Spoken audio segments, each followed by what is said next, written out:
Okay, good afternoon, everyone.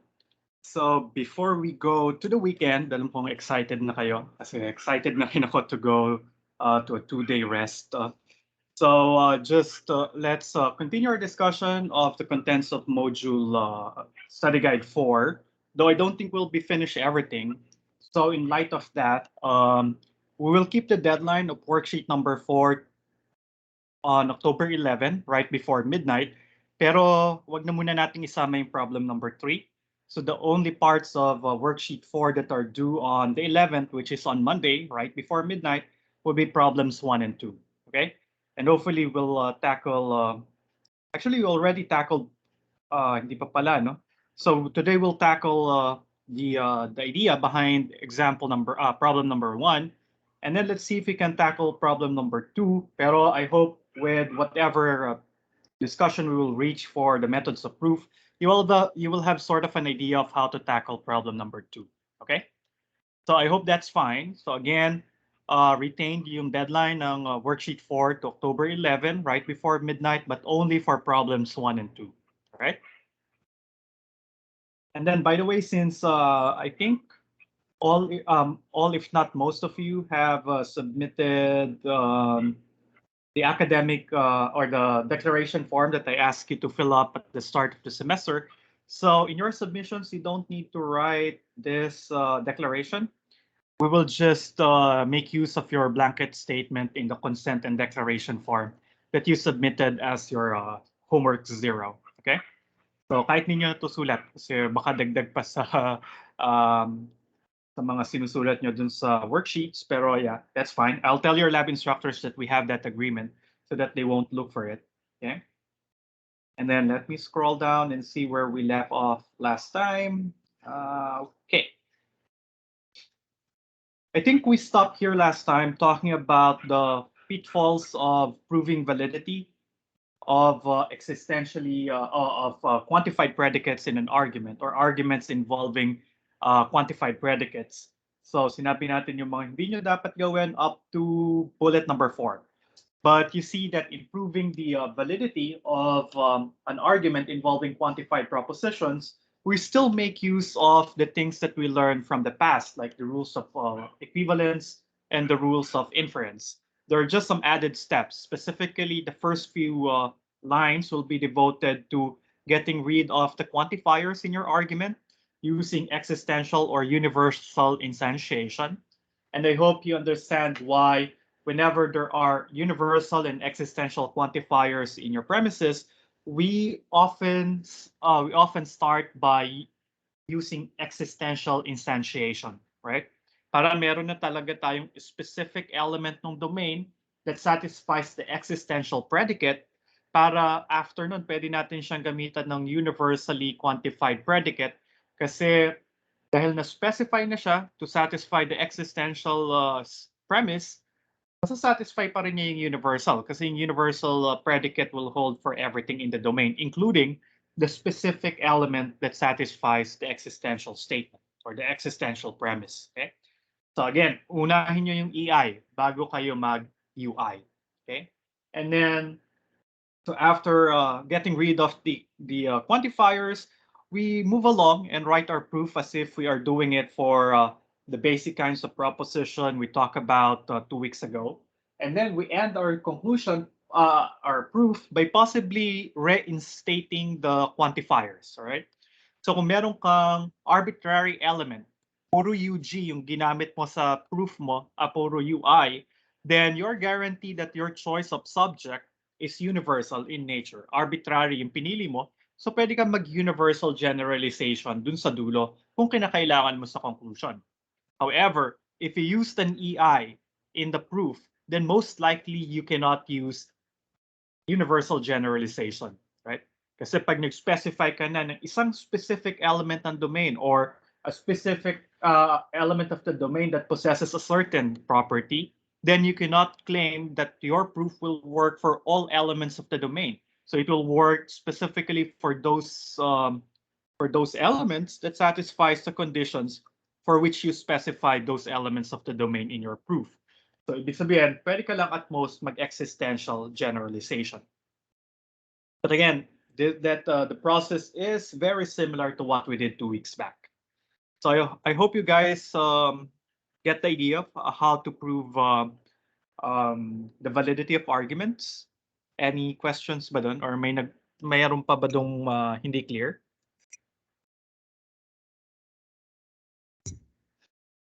Okay, I'm confident na yung silence means no. So let's now proceed to the next part, which is basically proving the invalidity of arguments. And you will see that this is a little bit trickier than proving the validity of a quantified of an argument involving quantified predicates or proving invalidity of simple arguments that we considered 2 weeks back. Mas komplikado to kasi merong mga quantifiers involved. And to make sure that we are considering all possible cases, we need to look at the different models for the domain or for the universe. So ganun pa rin ang idea. So invalidity of argument.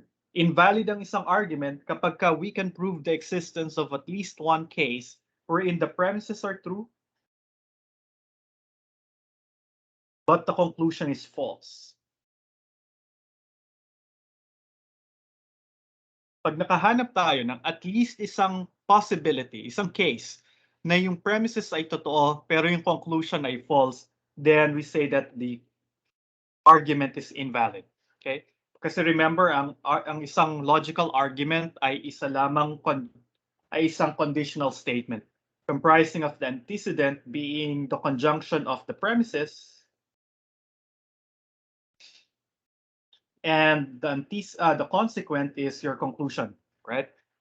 So, kung ito ay true, kung true lahat ng premises, ibig sabihin magiging true yung buong antecedent. Tapos nakakita tayo ng case na naging false yung conclusion, then this conditional statement is false. So making the argument invalid. Okay? Kaya lang merong siste dito sa case ng quantified predicates. Kasi bawat isang proposition o bawat isang premise might involve quantifiers. And kailangan nating i-analyze kung sa lahat ba ng posibleng domain, totoo or valid yung argument. Pag may isang model for the domain or nakapagpakita tayo ng isang universe kung saan true implying false yung makukuha nating argument, then the conclusion then the argument is invalid. Okay? Now, what do I mean by creating models or looking for a universe wherein true premises imply a false conclusion mean?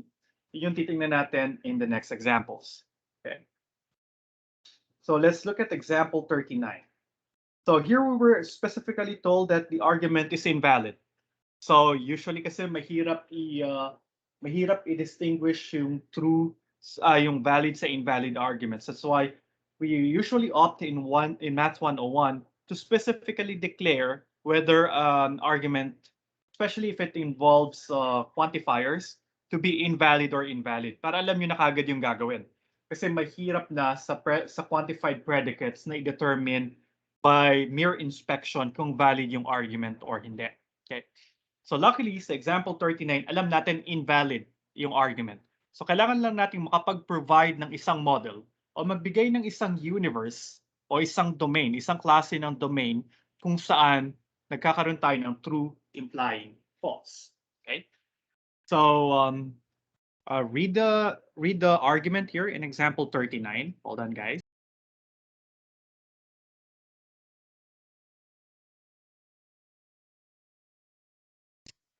Okay, so it says some dogs are black, all Dalmatians are dogs, and therefore some Dalmatians are black. So of course, we start by translating it into formal language. And to do so, we define our variables. We let the statement D about X to be X is a dog, statement B about X, X is black, and statement M about X, X is a Dalmatian. So let's, after declaring the variables, let's write the argument in symbols. First sentence, some dogs are black. So may mga elements ng domain na dog and black at the same time. So it says here there exists an X such that D of X and B of X. All right. The second sentence is a bit more generic or more universal. all Dalmatians are dogs. So it is asserting that being a Dalmatian is sufficient for us to conclude that that certain element of the domain is a dog. So kapag ka Dalmatians daw, pag Dalmatian daw yung isang bagay, automatic siya ay dog. So therefore, for all x in the universe, being a Dalmatian implies being a dog. All right? Kaya conditional statement, yung second premise. And then the conclusion, marked by the word therefore, some Dalmatians are black. So merong mga elements ng domain na Dalmatian at saka black at the same time. Therefore, we have this existentially quantified conclusion. Okay? So is the translation good? Does it make sense? Okay, thank you.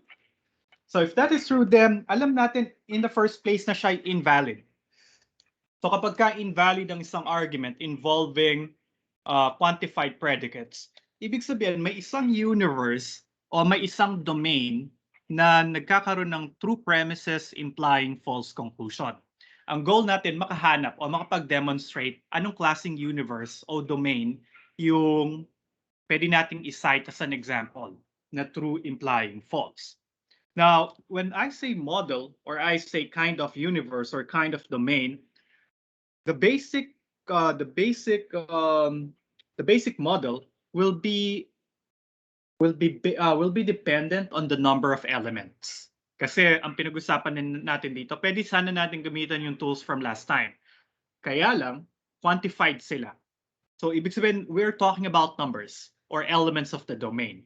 So pwede nating isa-isahin at least yung first few cases and hope and pray na nandun yung counter-example na hinahanap natin to prove invalidity.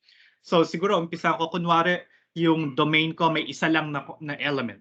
So ibig sabihin, it's a universe of one. The domain only has one element.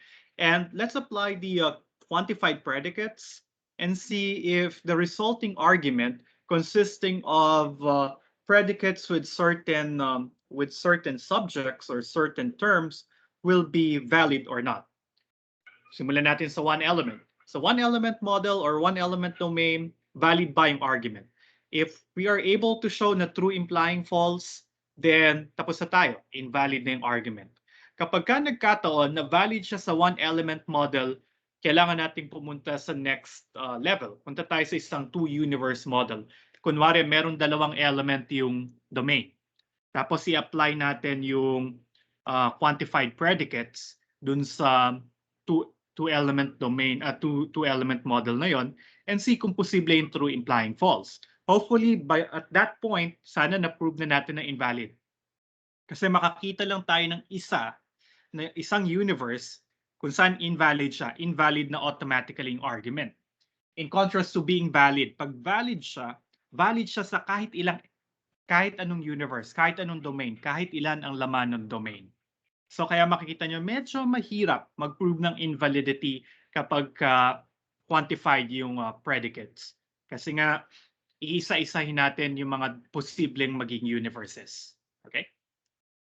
Now, let's look at example 39. So alam na natin, ito yung symbols. Okay? Now, i-test natin siya sa isang one-element model o sa isang domain na isa lang yung laman. Say si A lang yung laman nung domain. Isang individual lang yung laman ng domain. So, pwede nyo isulat dito, domain is a singleton, a set containing only one element, say A. Then i-apply natin yung mga predicates dito sa universe natin, sa domain. Sabi ng first premise, there exists an X in the universe such that D of X and B of X is true. Ang siste, isa lang naman yung laman ng domain, sabi ng first premise, may nag-exist ng element ng domain. Dahil isa lang yung element ng domain, sure tayo si X ay equal kay A.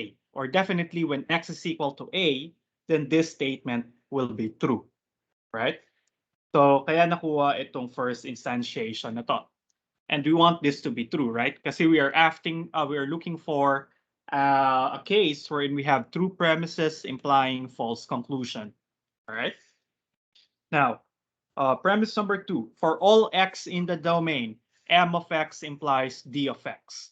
However, again, we only have one element in the domain. This is universal, so dapat ito ay mag-hold when x is equal to a, right? So that's why we got the second line here, m of a implying d of a, and we are sure that this is true, okay? And again, in our proof of invalidity, we want to check if it's possible that the true premises will imply a false conclusion. So gusto nating maging false yung conclusion and see if there's a truth value assignment to the individual predicates kung saan nagiging true implying false. Okay? So parang lalaro tayo dito ng puzzle. Posible ba na true yung premises pero false yung conclusion? So you can search for combinations of truth values for each predicates. Okay, siguro tingnan natin to. Gusto ko maging false yung MA and BA, right? Para ma-prove na siya invalid. Kaya lang, para maging false to, so kailangan maging false yung conjunction. Pero para maging false yung conjunction, merong mga posibilidad. Pwedeng false si M, pero true si B. Pwedeng true si M, pero false si B. Or pwede namang false silang parehas. So medyo maraming possibilities, so I will leave that for later. Unahin ko muna yung mga sure ako paano ma-force yung pagiging true or false nila. Look at premise number 1. Si premise number 1, magiging true lang siya kapag true yung conjunction. Pero nagiging true ang conjunction pag parehas true yung conjuncts, right? So that means D of A and B of A must both be true. Dahil wala naman tayong choice, pwede nyo siyang ilagay dito. So proposition or predicate. Tawagin natin siyang predicate kasi meron siyang subject. Tapos ito yung truth value. So force tayo ng D of A ay true. Si B of A ay true din. Tapos i-label ko na lahat. So dapat true si D of A. Dapat true rin si B of A. Alright? But with this knowledge, pwede ko na ngayong i-conclude na dapat maging false si M of A. Bakit dapat maging false si M of A? Kailangan maging false si M of A para yung conclusion ay maging false. Kasi true na yung isang conjunct, so dapat false naman ito. Alright? And then, if that would be the case, so satisfy ko na to, satisfy ko na to. Oh, si M daw dapat false. Si M of A dapat false. But that will make the second premise a false statement implying a true statement. And that is still true. And hence here we have found and demonstrated a specific case, namely a one-element model wherein the true premises or true premises imply a false conclusion. So therefore, the statement is invalid. Okay? So pag nagawa nyo na to, you can write your proof by saying that using a one-element model, the following truth value assignments will show that true premises imply a false conclusion. Therefore, the argument is invalid. Okay? Is that clear, guys? Ito siguro yung isa sa mga topics na pinaka nasasayahan ako kasi para ka naglalaro ng puzzle, right? Parang Sudoku lang yung datingan or Minesweeper. Anyway, so if you don't have any questions, let's proceed to another example. Perhaps a more interesting one. So illustration 41. All generals are rich. Some intellectuals are rich. Therefore, all generals are intellectuals. So again, we begin by declaring our variables. So first, I will let G about X be the statement that X is a general. R about X is the statement X is rich. I about X is the statement that X is an intellectual. First premise, all generals are rich. So it is sufficient to become a general for being rich. So kailangan daw sa lahat ng elements ng domain, yung pagiging general ay enough na para masabi natin na sure na mayaman si individual X. Second statement, some intellectuals are rich. So therefore, there are some individuals in the domain that are intellectual and rich at the same time. So therefore, our symbolization, there exists an X such that I of X and R of X. And then all generals are intellectuals. That's our conclusion, marked by the word therefore. So that means all generals are intellectuals. So lahat ng individuals na generals ay automatically intellectual din. So therefore, for all X, being a general implies being intellectual. Okay. And we were told that this is invalid. Okay. So, though hindi siya explicitly given, dito yata sa remark siya sinabi. Pero this is invalid. And let's try to prove why. So if we do a one-element model, okay, so halimbawa ang domain natin ay isa lang yung laman. That's the simplest model.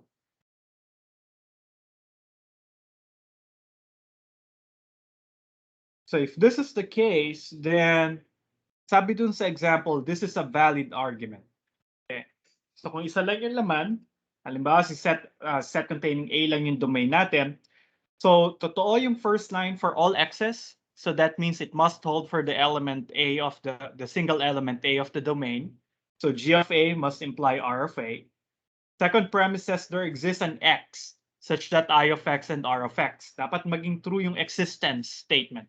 So para maging true siya, dapat may element ng domain. Luckily, isa lang yung laman ng domain. So we have no choice but to accept that I of A and R of A is true, right? And then the conclusion is universal. So it must hold for every element of the domain, namely A. So dapat ang G of A implies I of A. Okay?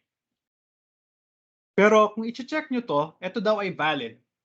Inisip ko kung madali siyang ipakita na valid, let's say, G of A. Kakailanganin mo yata ng material implication para ma-prove na ito ay valid.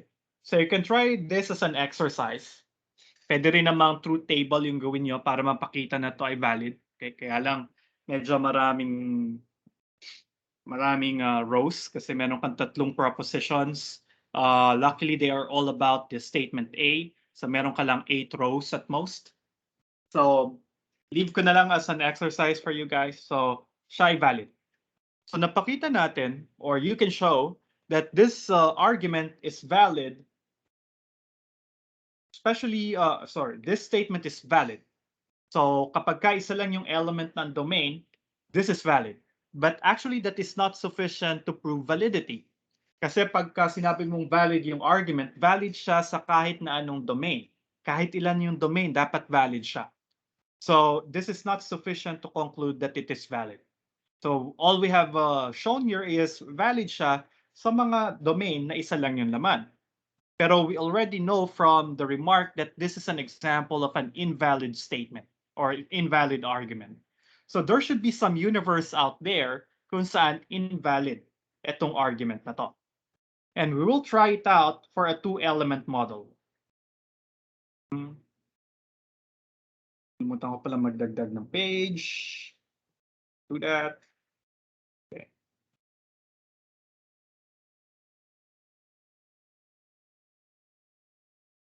Okay, so there must be a universe or a domain out there kung saan invalid itong argument na to. So of course, we have shown that this is valid for a one-element model. So let's try the next best thing. Siyempre, ayaw mo namang gumawa ng 10-element model kagad. So let's try it for a two-element model. So for a two-element model, i-assume ko na yung domain ko, dalawa lang yung laman. Say, individuals A and B. Right? Kunwari, sila lang yung laman. And then I need to write down this argument in terms of predicates with terms little a and little b. Okay, let's go to statement 1. Premise number 1. For all x, g of x must imply r of x. The quantifier is universal. So ibig sabihin sa lahat ng element ni domain, let's call it x, and g of x dapat nag-i-imply ng r of x. So if we will apply it to our domain, dapat totoo siya parehas kay A and B. So therefore, the first quantified predicate translated in terms of a two-element model, alam niyo nang magwi-weekend na, no? Instead ng model, moment yung nalagay ko. Two-element model ay ito. G of A implies R of A, and G of B implying R of B. Right? Kasi nga, totoo siya dapat sa lahat ng element ng domain. So dapat totoo siya kay A at saka totoo siya kay B. Hence the use of the connective and. Okay? Kasi sure tayo, totoo siya kay A and B. In contrast to what will happen to the second premise. The second premise, sabi natin, there exists an X in the domain such that I of X and R of X. Sabi niyo lang may nag-exist. Kaya lang, dalawa yung laman ng domain natin. So, hindi natin sure kung sino yung pinapatungkulan ng pangalawang premise. Is it talking about X equals A? Or is it talking about X equals B? Or is it talking about both of them? Right? So, kasi sabi niya, may nag-exist. Hindi niya sinabi kung ilan at kung sino. So, what do you think, how do you think we can go about the second premise? Any idea? Any guess? Paano ko kaya ma-apply yung second premise? Neil, Christian? Sir, ano po sir, pwede po sir yung disjunction sa sir, since pwede po siyang mag-exist sa pwedeng isa-isa lang po or dun sa pangalawa po or pwedeng both sila, kaya pwede pong disjunction sir. Okay, thank you Neil, Christian. It's perfect. So tama si Neil kasi nag-exist nga daw siya. Pero hindi natin sure kung kay A, hindi natin alam kung si X ay equal kay B, o kaya kung parehas sila. So the safe bet, and actually the right bet, is to use a disjunction. So magiging I of X and R of X, weekend na talaga, no? I of A and R of A, or I of B and R of B. Okay? So kasi nga alam natin nag-exist. Dalawa lang yung elements ng universe natin. So it's either this statement will hold for X equals A or it will hold for X equals B. Pwede rin namang sa parehas sa kanilang dalawa. And that is exactly covered by the connective OR. Right? And, oops, sorry. Ano nangyari? Okay, there we go. Conclusion. What do you think is the proper conclusion? Yes, Paula, Nicole? Ano po, conjunction po siya ng individuals A and B. So, G of A implies I of A. Uh-huh. And G of B implies I of B po. Okay, thank you, Paula. Yeah, kasi nga nag-hold siya sa lahat. So, ibig sabihin, pwede akong gumamit ng disjunction because I know that it would be true for both X equals A and X equals B. And then we'll go to puzzle solving na. Gusto nating i-check, pwede ba na true yung premises pero false si conclusion? Okay? Now, the thing here is that marami uling possibility para maging false yung conclusion. Kasi ang habol lang naman natin maging false yung conjunction. Para maging false yung conjunction, kailangan magkaroon ka dito ng at least isa na false. So there are several possibilities there. So I leave that for a moment. Punta ako dun sa premise number 1. Kailangan daw maging true ito. Para maging true yung conjunction, dapat true yung mga conjuncts. So true dapat yung dalawang implication. Now, let's see. Wala pa naman ako nababiolate, no? So dapat true rin yung disjunction. So medyo mas maluwag tayo dun sa second premise kasi nga conjunction lang siya. So isa lang dito yung required na maging true. Pwedeng parehas, pero at least dapat may isang true. Okay. So ano kayang pwede natin gawin? Well, let me try this one. So medyo wala nang required, no? Wala na tayong sure ball na kailangan maging true or maging false. So ngayon, kailangan kong mag-trial and error.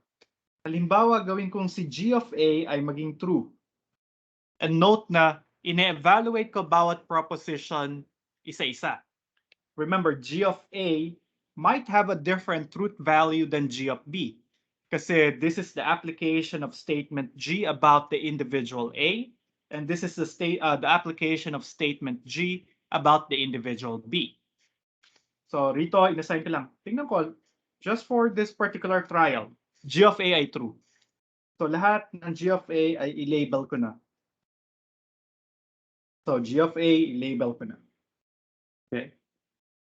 And then gusto kong maging false yung conjunction sa conclusion. So para maging false to, pwede kong sabihin kunwari ito yung maging false. Kung ito yung magiging false, ibig sabihin kailangan maging false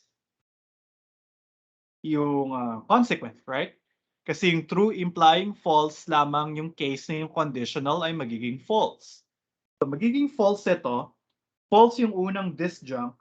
So ibig sabihin dapat maging true yung pangalawang disjunct. And at least for this test, I have satisfied the falsity of the conclusion. Right? And then basta wag lang ako dito mag-true implying false. Okay? So pwede kong sabihin, okay, gawin kong true si G of B, gawin kong true si I of B. So G of B ay true, I of B ay true. Okay? And then let's proceed. So okay na tayo sa conclusion. So kailangan lang nating mag-assign sa mga natitirang propositions ng truth value to maintain the truthfulness of the premises. Now, dito sa first premise, dahil true yung antecedent, dapat true si R. Hindi siya pwede maging false because that will make the conditional false. So R of A must be true. So this guy must be true. And then, I already assigned false to I of A. So I of A is false. So the conjunction here is false. Pero luckily, disjunction lang naman to. So I should preserve the truthfulness of the second disjunct. But that is easy because I can just let R of B to be true. And if R of B is true in the second premise, R of B must also be true in the first premise. And I have preserved the truthfulness of the second disjunct in the first premise. Okay. So it seems that we have constructed one model, a two-element model wherein true premises imply a false conclusion, right? So ano yung truth value assignment natin dito? So pwede nyo isulat sa proof nyo. So you can say here, consider a two-element model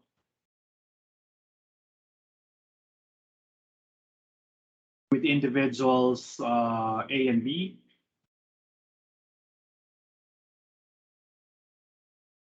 Right? Then assigning the following truth values.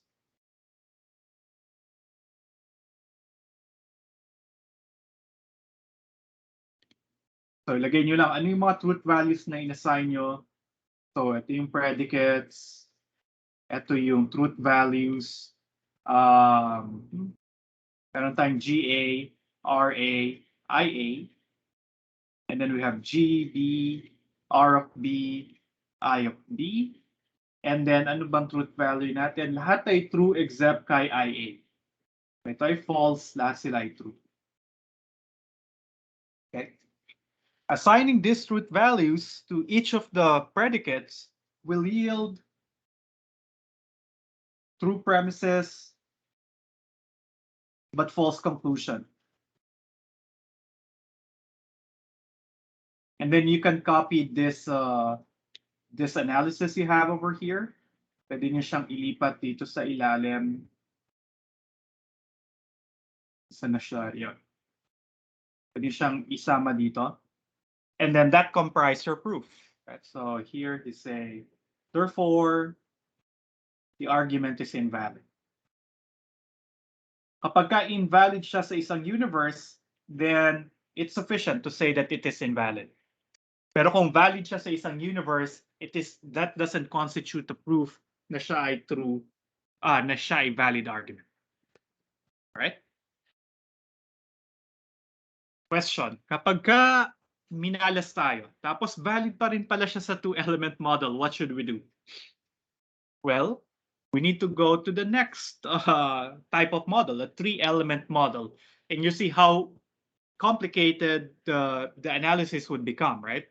Lalo na kung ganito yung halimbawa, simple pa nga itong argument natin, tatlo lang yung propositions, dalawa lang yung premises. So, yeah. Kapag malaki na yung model, mas mahirap na gumawa ng ganitong klaseng analysis. Though marami kang possibility, marami kang pwedeng i-try, pero yun nga, malulunod ka dun sa dami ng posibleng combinations ng truth values, right? But hopefully in Math 101, you will only need to consider up to two, a domain of at most two elements to prove invalidity. Sana wag na tayong umabot sa isang three-element model. Okay. Now, any questions?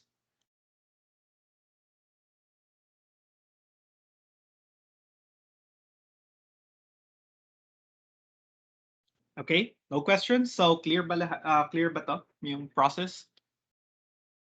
Would you agree na masaya siyang gawin? Or ayaw nyo pa rin?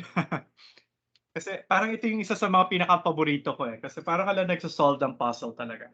Pero anyway. Okay. Oh, the thing here is the assignment of truth values is not necessarily unique.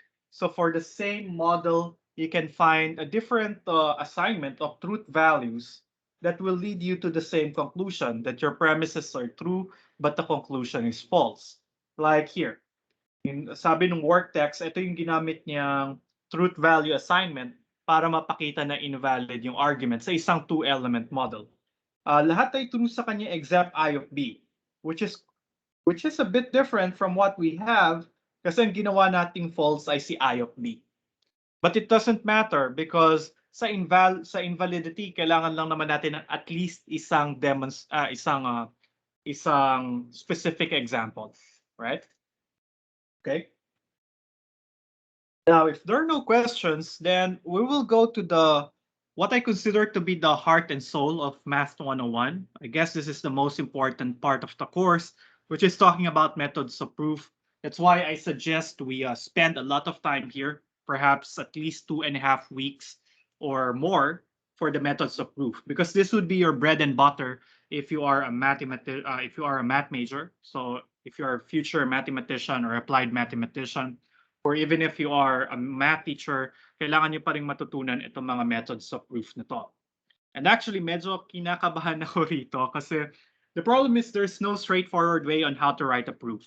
So we can spend a lot of time trying to write a foolproof method of writing a proof. But that would be futile kasi wala talagang, hindi siya isang mechanical process. So basically, it will require you to be creative. It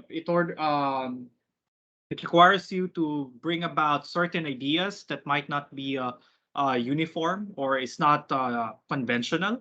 So kasi nga yung methods of proof, this is how you will argue that a certain statement is true or false. The problem is the burden of proof here is very much higher than the usual burden of proof in real life, because we want to prove mathematical statements without a shadow of a doubt, without any minute question.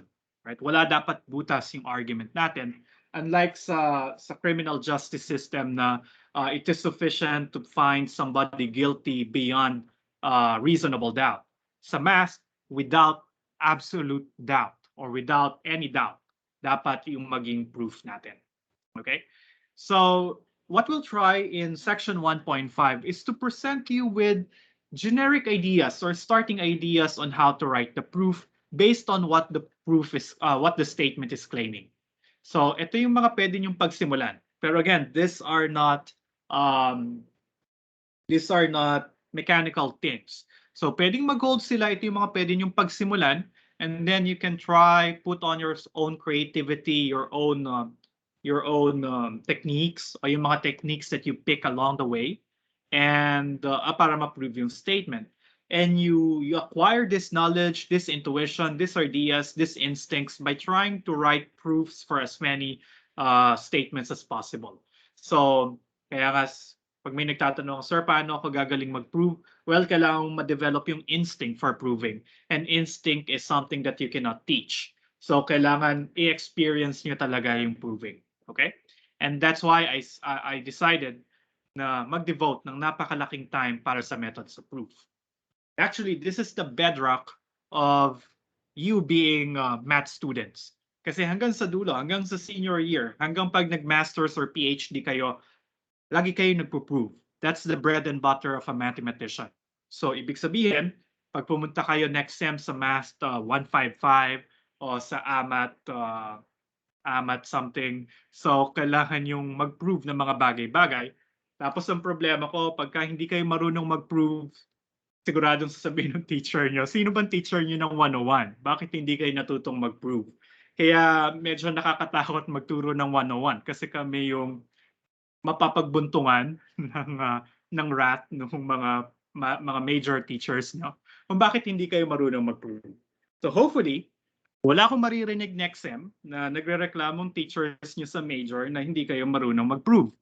Otherwise, huntingin ko kayo at yeah, pero joke lang. So, sana matuto kayo mag-prove in this class. Kasi medyo meron akong competitiveness. So, lalo na limbawa pag meron akong former student na nag-apply as math teacher. Tapos ang ide-demo ay Math 36. So, lagi ko silang sinasabihan, pag nalaman ko mag-apply sila, mag-demo ka muna sa akin. Kasi pag may nasabi kang mali, baka tanungin sino yung teacher mo ng Math 36. I-deny ko na ako yung teacher nyo ng 36. So, ganun din yung mangyayari sa inyo sa 101. Okay? So, kaya sana matuto tayong mag-prove dito sa Math 101. Problema ko, wala pala akong mapapagbuntungan kasi ako yung lecturer ng parehas na 101 ngayon. So, pag batch, ano bang batch nyo? 2018 ba kayo? Or wait, 2019? Batch 2019? So ako lang yung may tuturo talaga. So kailangan galingan nyo. Okay? Now, let's see. Let's try to have at least one example for the next 8 minutes. Okay, I guess the easiest type of statements to prove are the existence statements. Okay? Because ang itsura lang nila ay there exists an x such that p of x. So existence siya. So may nag-exist na x na totoo yung theorem P. And this is easy because all you need to do to provide a proof is to demonstrate the existence of an element x for which the statement is true. Pag nakapagpakita ka ng isang example, then sufficient na yon. Proven na yung existence statement. Okay? This is one of the few times that the proof by example is acceptable. Kasi nga, ano lang siya eh. Existential quantifier lang yung ginamit. May nag-exist na x such that p about x is true.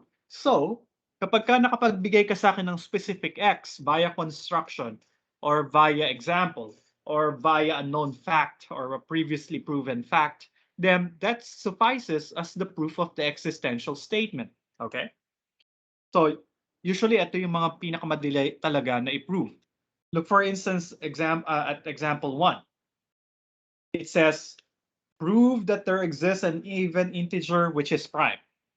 So kailangan nating i-prove na merong nag-exist na even integer na prime. So you think about it, x equals 2. Si 2 ay even. And at the same time, it is prime. So therefore, I have proven the statement. And that's how easy it is, right? The proof in the work text is a little bit too much for me. I mean, napaka-formal no proof, pero usually pwede nyo sabihin na yung proof, ganito lang, proof. Note that x equals 2 is even, and it only have 1 and itself as factors, so it is prime.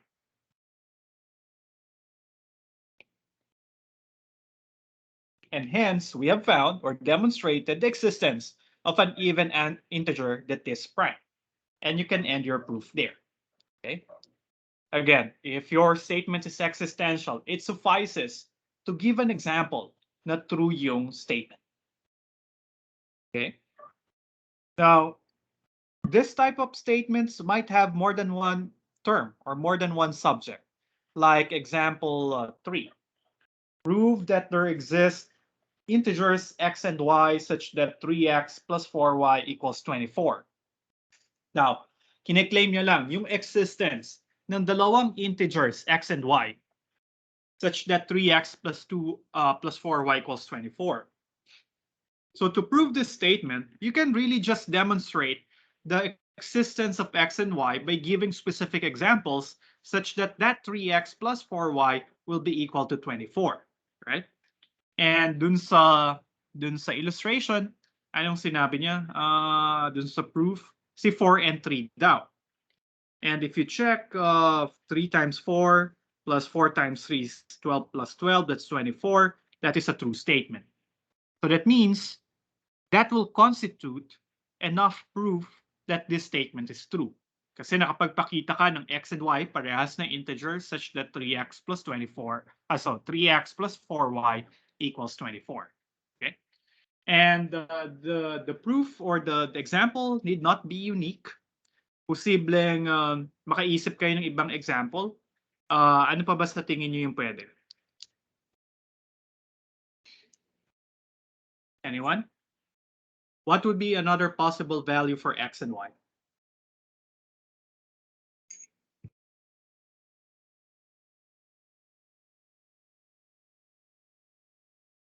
Andyan pa ba kayo? Anyone? Volunteers? What would be other values for x and y that this statement will be true? Or meron pa nga ba?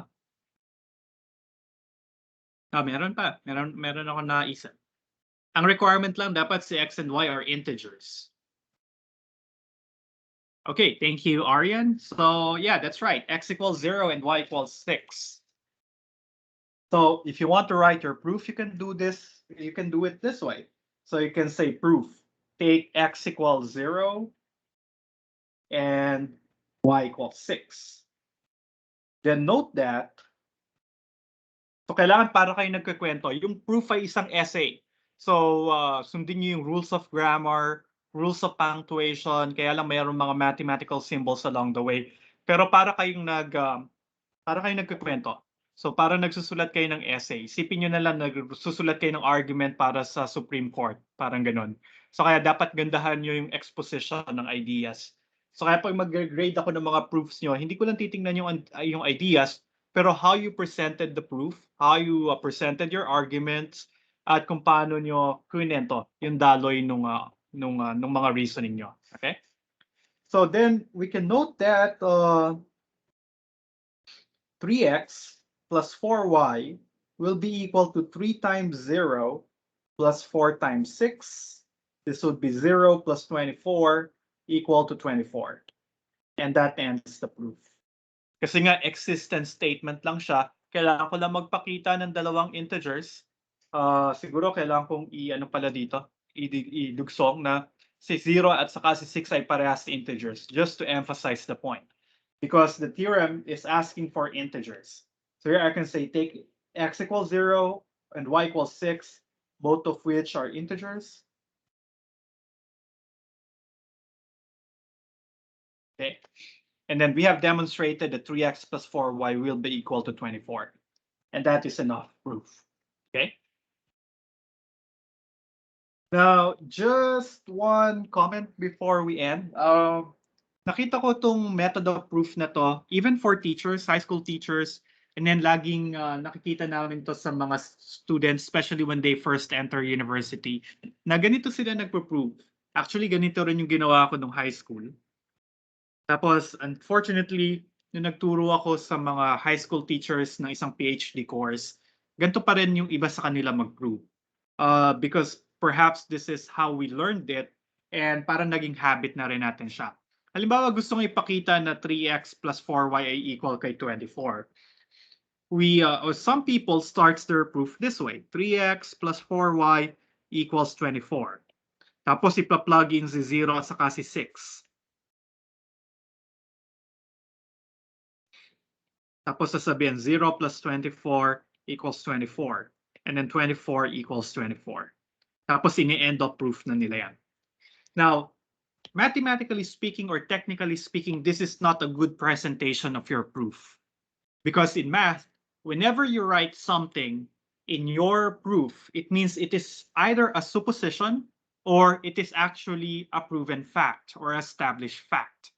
So, ibig sabihin, hindi mo pwedeng ilagay sa proof mo ng 3x plus 4y ay equal kay 24. Kasi yun nga yung gusto nating ipakita. And when I see this in your proof, I'm saying, oh, hold on a minute.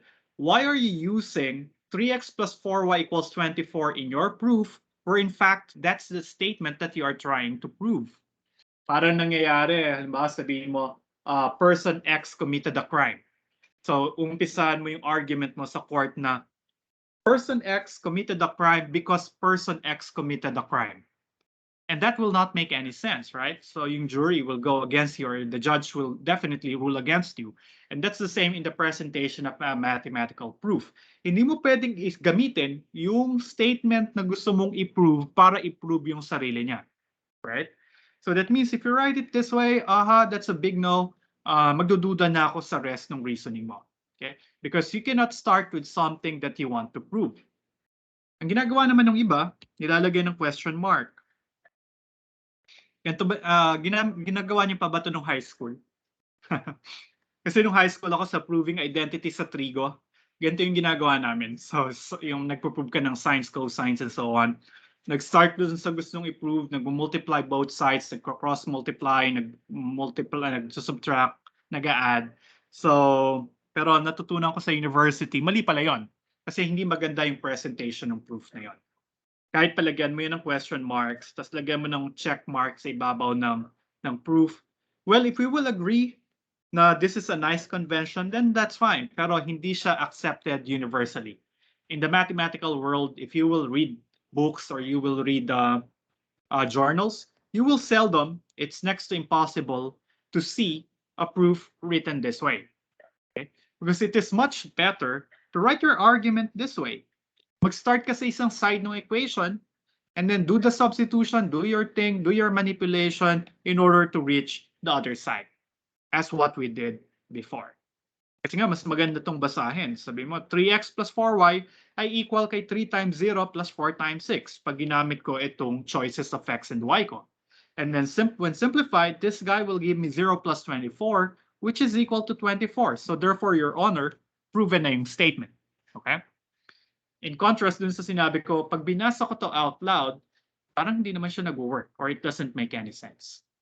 So hopefully, if you are dealing with equations, proving some identities in class, and even if you go ahead in your major courses, do not write your proofs this way. It's a big no for us. So continue isulat yung proofs. Okay? Now, I'll stop here. Though medyo late tayo sa kabilang section kasi sa kabilang section nasimulan ko yung example 6. But we'll start with example 6 on Wednesday. But before we end the meeting, any questions, guys? Sorry, konti lang yung recitation ngayon kasi kailangan kong tapusin at least yung proof of invalidity para masagot niyo yung problem number 1. So as for the worksheet, try to understand what the second statement or what is the form of the second statement. Baka hindi mag-apply yung rule na binigay natin kanina o yung type of proof na binigay natin kanina. Baka hindi ko sure, hindi ko matanda yung example, yung number 2 sa worksheet. It might need some topics in the next few examples that we were not able to discuss. Pero if that is the case, then just read on them. Pero I think intuitively, it will make some sense on how to prove problem number 2 in the worksheet. If you have difficulties or if you're not sure, then ask your lab instructors on Monday. They should be there to answer your questions, okay? So if you have some, if you don't know where to begin, or if you got stuck in the middle of the proof, ask for their help. Also, I will have I also have my consultation hours. Kaya lang baka hindi pala ako available on Monday from 1 to 3 p.m. So siguro pwede ako mag-adjust. Siguro after 4, you can send me your chats or your messages if you have some questions. I just have an executive committee meeting on Monday 1 to 4. But after that, I can attend to your questions. Kung meron pa kayong mga naiwang questions after nung lab nyo. Okay? So any questions? Oh, by the way, those few who recited today, kindly put your names on the meeting chat. So Aryan, okay na, noted ko na yan. The others who answered verbally can put their names on the chat. Any questions, guys?